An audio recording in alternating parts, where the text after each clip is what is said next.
Waging Peace, Global Adventures of a Lifelong Activist by David Hartsough with Joyce Holliday, published by PM Press. David Hartsough is one of our country's great peace leaders. This is his memoir. Chapter 1. The Seeds Are Sown, a Childhood Experiment with Nonviolence. It was 1960 and I was 20 years old. I was sitting on a stool at the lunch counter of the ironically named People's Drug Store in Arlington, Virginia, along with 10 African-American classmates from Howard University. The voice I heard was laced with venom, and the eyes of the speaker were filled with hatred. He was threatening to thrust his knife, its blade just inches away from me, through my heart. We were both shaking. How did I come to be here?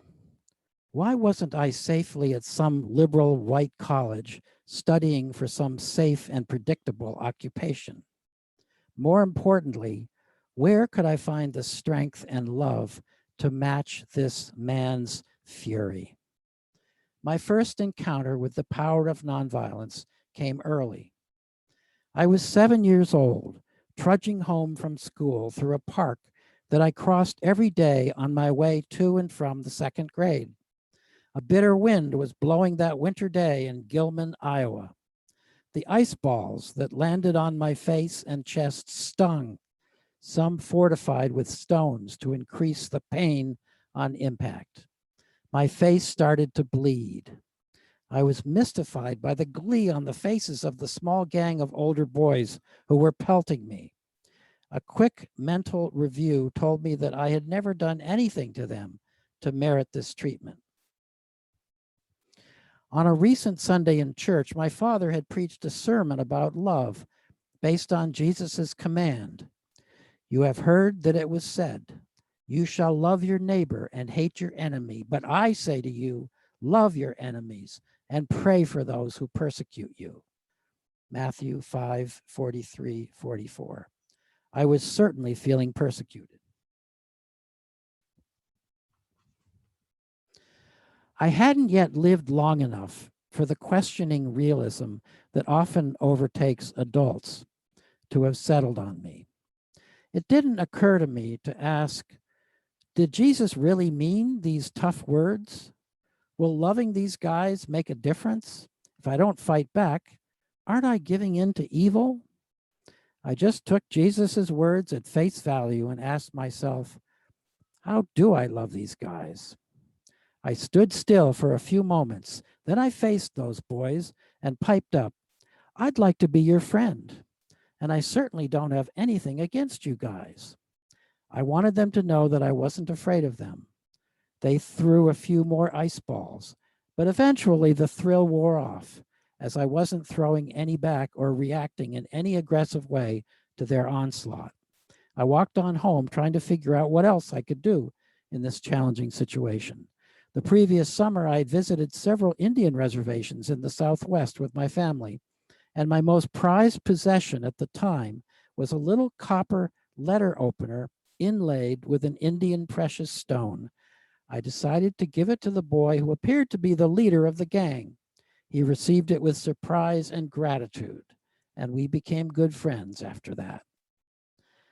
I suppose that my calling in life was given to me on that cold Iowa day. I have tried through the subsequent decades to take Jesus's command to love enemies just as seriously as I did as a 7-year-old boy. That pursuit has led me to practice active nonviolent resistance on behalf of peace at weapon labs and in war zones, on train tracks, and in front of bomb-loaded ships. It has pushed me to cross borders and brought me friendships in far-flung corners of the earth where violence has visited, from the Philippines to Nicaragua, from Russia to Gaza and Kosovo. I have had an amazing and wonderful journey. It's no mystery to me where my instincts originated. My mother, Ruth Goodell Hartsough, was a teacher who overflowed with kindness and affirmation. She was also an artist whose paintings of nature and landscapes expressed the beauty in her soul. She had lost her first child soon after birth. She rejoiced when I was born healthy and poured her love into me. Many other people also benefited from the wide embrace of her compassion and adoration. Our home was always open, filled with guests who reveled in her loving, gracious, and joyful hospitality. My father, Ray Hartsough, was a congregational minister. During the Second World War, the U.S. government had tried to get him to go into military service as a chaplain, but he had refused to participate in the military in any way, choosing instead to support conscientious objectors. While serving the community church in Gilman, Iowa, he learned about Quaker peace projects. He told George Willoughby, head of the regional office of the American Friends Service Committee, AFSC, to call on him if the Quaker Service Organization ever needed someone like him. He didn't have to wait long. I will never forget the day before Christmas in 1948. I was 8 years old then. My bedroom was the upstairs front room of the parsonage where we lived. We owned a wire recorder which used tiny wires on spools to make sound. We played music of Christmas chimes at full blast out my open window in the middle of winter. It was our way of sharing the spirit of Christmas. That afternoon, Dad told me we had to go to the post office. He pulled me on a sled and we picked up a telegram from the AFSC. It was a request from my father to go to work in Gaza, Palestine, with the tens of thousands of refugees created by the war between Israel and the Arab states. He had to be on a plane in 2 weeks. I didn't know anyone who had ever flown on a plane or worked in a refugee camp, and I remember wondering if he would come back alive. Dad's work involved getting tents, food, and medicine to refugees on both sides of the conflict. He carried supplies across battle lines into camps in a truck that bore a red and black star, an AFSC symbol. It was a signal at Israeli checkpoints that he was not an enemy, but someone on a mission of compassion, as he intrepidly crossed the no man's land strewn with landmines between enemy soldiers pointing guns at one another. I remember praying for my dad every night. He wrote to my younger brother Paul and me every week, sharing stories of what he was witnessing. We were without a father at home for 9 months, and we missed him terribly. But I was deeply impressed that he was willing to risk his life day after day to get supplies to thousands of traumatized and hungry people who owed their lives to the courage of my dad and others like him. My father was a shining example of what it means to be a caring Christian, and I was very proud of him. When my brother and I were young, family friends used to say, "Paul is cute, and David looks like his dad." I took that as a compliment. I was happy to look like my dad. While my dad was away, our mom, Paul, and I moved in with my grandmother in North Jackson, Ohio, to finish the school year. In June 1949, we moved to Pendle Hill, a Quaker retreat and study center near Philadelphia. This was my first introduction to Quakers who were not only living their faith, but trying to put their beliefs into action and help create a more peaceful and just world. When Dad returned safely from Palestine and Israel in October, we moved into a big old house in Gwinnett, Pennsylvania, that we shared with another family, the Hoskins. Dad continued working for the American Friends Service Committee, first as college secretary and later as peace education secretary. But it was my mother who participated in our family's first nonviolent direct action. In 1951, the US Congress was considering legislation mandating a peacetime military draft for all young men. I was 10 at the time and Paul was 8. Mom went to Washington, D.C., where she fasted for a week and visited many members of Congress. Despite the strong opposition registered by her and many others who wanted peace through peaceful means, the legislation passed. That same year, I had a 5th grade teacher who was also the principal of my school, extremely patriotic and very law and order. Mrs. Alexander ran the school like a queen and our class like a general. One day, she told us we were all going to go outside and march around the flagpole. I don't want to march, I told her. You have to, was her brusque reply. I went outside, and while the other kids marched around the flagpole, I sat and watched. Mrs. Alexander was very upset with me. She threatened, "You have to march, or I'm going to call your mother." Little did she know. I just shrugged my shoulders and refused to march. Mrs. Alexander left and went inside, then came back out and told me she had talked to my mother, who said I had to march around the flagpole. Out of deference to my mom, I very sadly marched with the other kids, trying to hold back my tears. When I got home, I found out that the principal had never talked to my mom. I lost a lot of respect that day for law and order. When I was 12, my dad learned about Tangi homesteads, founded after the Second World War by conscientious objectors who had done alternate service, such as fighting forest fires and being guinea pigs for new medicines. Some of them had become good friends in the camps where they had been placed during the war, and they wanted to continue the sense of community they had shared there. So in 1947, they bought a piece of land in Tangi, Pennsylvania, surrounded by cornfields and orchards, which they owned cooperatively.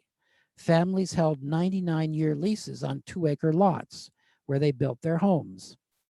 In 1952, my parents bought a home in Tangi from a family who was moving away.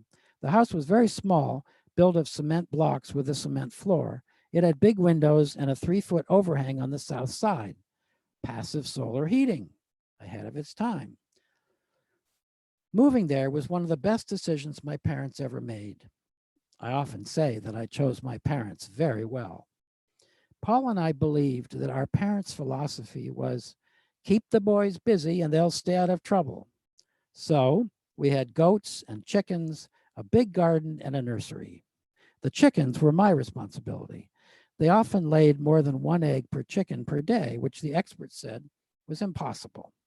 I delivered eggs to all the neighbors, and some joked that I must have been taking eggs out of the refrigerator and sticking them back under the chickens. The nursery was started by our Uncle Charles, my mother's brother, who was well known for his green thumb. He had been a nuclear safety engineer during World War II, first in Oak Ridge, Tennessee, and then in Los Alamos, New Mexico. He was involved in top secret work related to the development of the atomic bomb. He wasn't allowed to leave the research sites for a very long time, not even to attend his father's funeral in 1944. In 1950, he finally left Los Alamos and his work on nuclear weapons. He went on a retreat of several months in Death Valley, California, to cleanse himself and search out new directions. Then he drove across the country and showed up at our house in a 36 Oldsmobile with a rumble seat, stacked to the brim with beautiful wooden boxes that he had made, which were filled with sweet dates from the desert. Uncle Charles had planned to stay a couple of weeks, but ended up living with us for the rest of his life until 1976, when he died of cancer, most likely caused by his exposure to radiation. He was like a second father to Paul and me during those years when Dad traveled so much with AFSC. I shared his love of nature, his friendliness for everyone around him, and his affinity for glazed donuts, which he brought home on a regular basis. Tangi was a wonderful place to grow up. We had work days, 1 or 2 Saturdays a month, when we all pitched in on community projects. Paul and I learned basic construction and carpentry skills from Uncle Charles, which Paul applied with artistry later in life to the homes he built. An old farmhouse served as a community house where we held square dances, potluck meals, and other gatherings.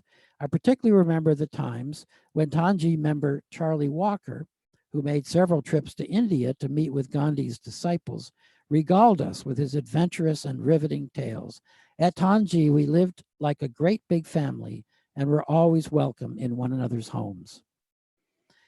Don and Violet Richmond, who were accomplished musicians, taught Paul to play piano and guitar, which he did beautifully. As a teenager, he sang just like Ricky Nelson. During a talent night at the end of a week of camp that we attended, Paul sang and played his guitar. As he was finishing his last song, a throng of adoring girls rushed at him. Paul's guitar flew up into the air and I rescued it. I began to regret that I hadn't taken advantage of the free guitar lessons at Tangi, but I did love to sing. My style, however, was folk music, not quite so popular with the girls. Another gift of Tangi was that I encountered and lived with people from a diversity of backgrounds. We were 1 mile from the very small town of Cheney, where Cheney State's Teachers College, an African-American institution, was located. Most of the faculty at the college had to live 20 miles away in Philadelphia. Blacks could not live in our area because of zoning and discriminatory real estate practices, except at Tangi. One of the community members took us children into local prisons to sing to and with the inmates. And many of us also participated several times a year in weekend work camps in Philadelphia, where we got to know people who were living in very poor and tragic circumstances. The work camps opened our eyes to a world that the average young person living in the suburbs knew nothing about. I remember one family, a mother and her 4 children. I felt sorry for the children because they had no place to play. They lived in a rundown apartment that had been neglected for years by the landlord. It was winter and very cold, especially at night, and they had no heat. In the middle of the day, melting snow came in through a leak in the roof. We worked with the family, painting the rooms of their apartment. When it came time for lunch, we discovered that their refrigerator was completely empty. We shared our sandwiches with them. That family and the other people I met through the work camps in Philadelphia had a profound impact on me, enlightening me to the harsh realities of poverty close to home. My experiences there played a key role in helping me feel that I needed to do something with my life to try to challenge and change the terrible injustices in our society. The leaders of those work camps acted out of compassion and a deep spirituality. Dave Ritchie, John Ingersoll, John and Betty Corey, and Peter Hill were early role models for me, and some became very good friends over the years. It was from them that I first learned about the practice of war tax resistance. Opposed to offering their support to the killing of other people, they were consciously living on an income below the taxable level so that they didn't have to pay federal taxes that would be used to pay for war. In high school, I began attending Quaker seminars in Washington, D.C. and at the United Nations in New York City. Visiting the embassies of other countries, including Arab nations, Israel, and the Soviet Union, opened my eyes to a variety of perspectives. At the Soviet embassy in particular, I wondered why our governments didn't seem as committed to talking with one another as we teenagers were. I found it inspiring to meet other high school students who shared an interest in trying to build a more just and peaceful world. In 1953, my father answered another call to a place of conflict.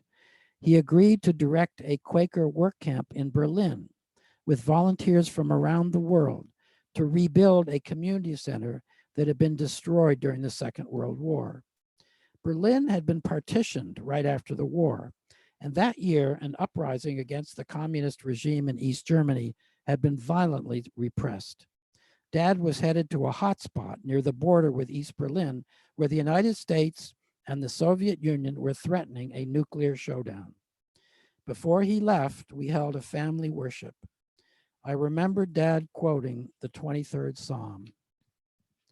Yea, though I walk through the valley of the shadow of death, I will fear no evil, for thou art with me. As with his trip to Gaza and Israel, Paul and I had the feeling that he was going off to a war zone where we would contribute our beloved father to the cause of peace. Scared, we wondered again if he would come back alive. Dad was open about his concern that he might not come back, but he felt a deep devotion to that work and to the well-being of all God's children, and that helped us to accept it. I was attending Westtown, a Quaker school that was 2 miles from Tangi. I rode my 3-speed bike there for the first few years and then lived on campus the last 2. I remember a film that we students saw one day called Children of the Atomic Bomb, about the US nuclear attacks on Hiroshima and Nagasaki, Japan. A young woman who was a survivor of the Hiroshima bombing spoke with us after the film. She had been disfigured by the bomb and was in the United States for plastic surgery. She told us, quote, "We in Hiroshima have experienced the horror of the bomb, and we are committing our lives to make sure this never happens again to anyone else in the world."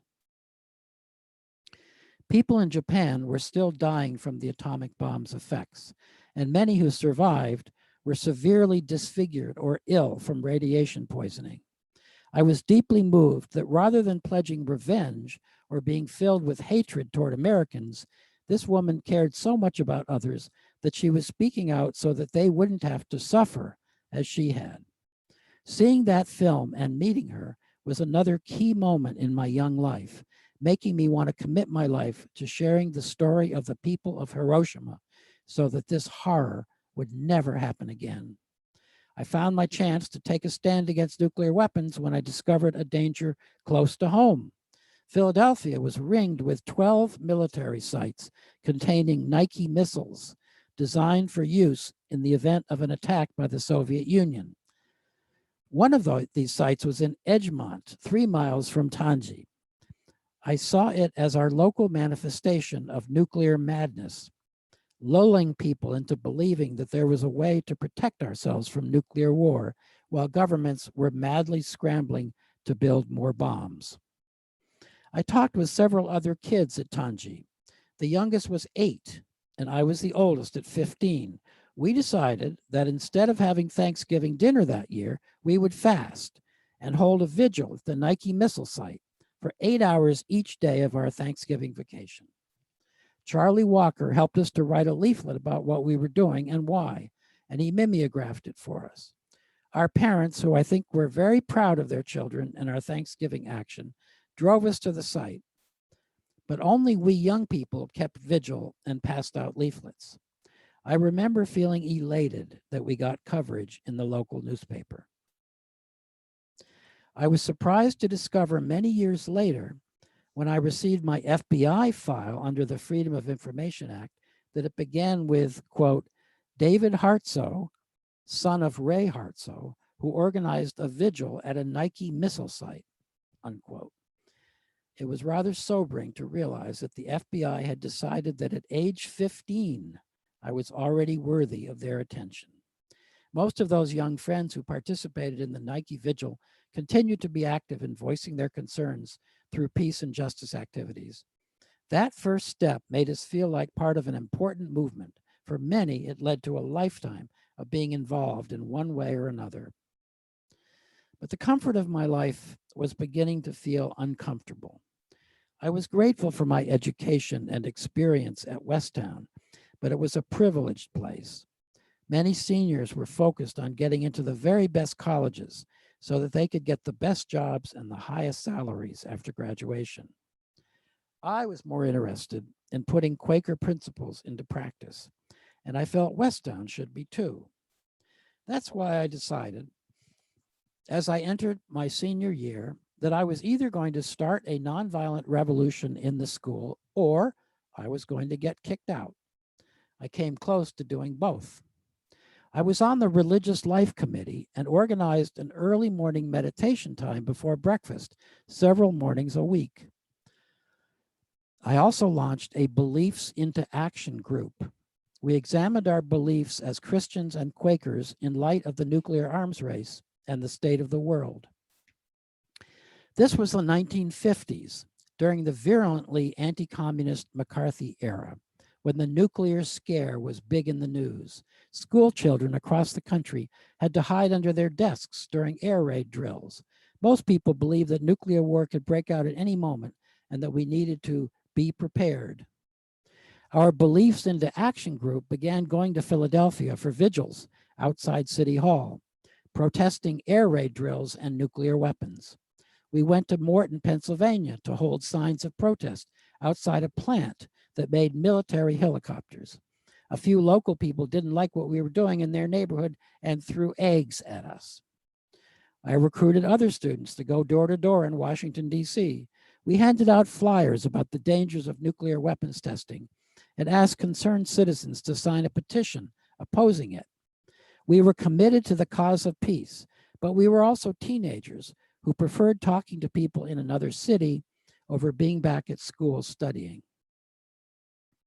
That year, U.S. peace activists planned to sail the Golden Rule, a 30-foot catch, into the Inuiatok nuclear testing area in the Marshall Islands. They intended to issue a warning that continued nuclear weapons testing was poisoning the environment, endangering the local population and all future generations, and moving us farther along the path to nuclear war. Each of the 5 people who were on board the Golden Rule wrote a letter explaining why they were risking their lives to try to stop this threat to all of humanity. I can still remember their flyer. Nothing but black emptiness on the front page. Inspired by their action, that spring, I joined a peace walk from Philadelphia to the United Nations in New York, calling for an end to all nuclear weapons testing. I wrote at the time, "We have a tremendous responsibility as citizens of the country which dropped the first atom bombs on Hiroshima and Nagasaki, and which is now continuing to test and manufacture H-bombs, whose only purpose is to kill and destroy hundreds of thousands of human lives, even the whole human race. It is not right to endanger other human lives, which only God can create." I recruited students at Westtown and other friends to join. Joe Horton, the youngest walker to complete the 6-day, 100-mile walk, was 10 years old. I was Joe's adopted father for the trip. Each night we stayed in a church or a friend's meeting house where local supporters brought us food and listened as we shared what we were doing and why. We began our walk in Philadelphia with 20 people, and by the time we reached New York, the crowd had swelled to 1,000, converging from several directions. Compared to more recent actions, it was small, but it was the biggest peace demonstration I had ever seen, and on a much grander scale than had occurred in this country before then.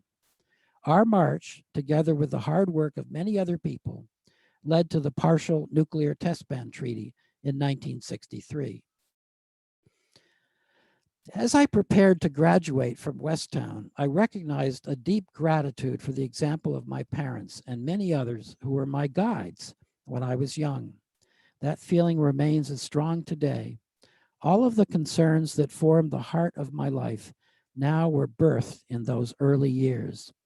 Faith and justice, peacemaking and nonviolence, compassion and community were all lessons whose seeds were planted and nurtured in me long ago. They have borne fruit in ways I never could have imagined when I was young. 2 weeks before my graduation, my parents were in a car accident early on a Sunday morning. I bicycled home to check on them and to help repair their car. I couldn't get back to the Friends meeting at Westtown in time, so I went with my folks to the Middletown Friends meeting near Tangi. When I got back to school, I explained to the assistant dean what had happened. He accused me of neglecting my spiritual responsibilities. The headmaster called me into his office and warned, "Hartsough, you can either shape up or ship out." It seemed clear to me by then that my peace activities, not my spiritual life, were at issue. I was mystified. From my perspective, I was trying to live by my values and principles, which I thought were the same Quaker principles upon which Westtown had been founded. I was more than ready to ship out. The world was waiting, and I couldn't wait to get there.